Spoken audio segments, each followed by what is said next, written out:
The babies of Idaho's forests are now out and about, so what if you do run across one of Idaho's newest additions? Here to tell us is Jennifer Jackson from the Idaho Department of Fish and Game. Well, thank you very much for stopping by this morning.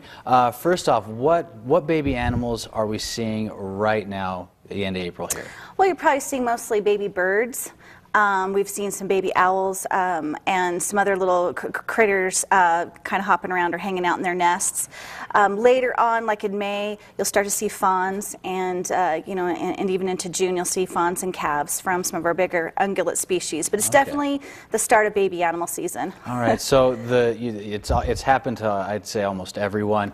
Bird falls out of the nest, kid finds the little baby bird. Right. What do you do? What is actually the proper thing to do? Because I was told as a kid, don't touch the bird because mama will abandon it. Right. I guess, is there any truth to that? Well, no, actually, that's a wives' tale, and I'm sure it was set out by moms who just didn't want their kids picking up baby birds and bringing them home. Most birds don't have a sense of smell, so the idea that if you handle a baby bird, mom's going to come and reject it later is really not true.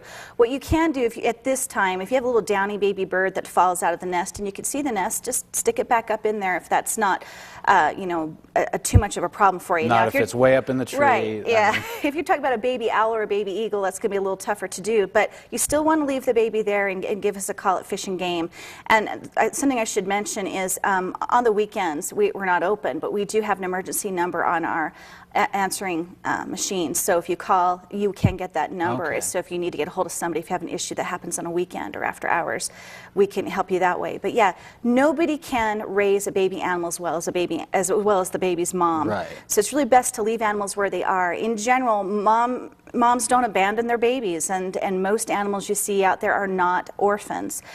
Likely they've either fallen out of a nest, but many times the mama bird will still continue to feed and care for her young on the ground. Okay. If you're talking about a fawn, fawns are left hidden by their mothers. So you're more likely to actually stumble or walk up on one of them. Right, you would. And they're left intentionally alone. Mom does that as a way to detract or to draw predators away from her young.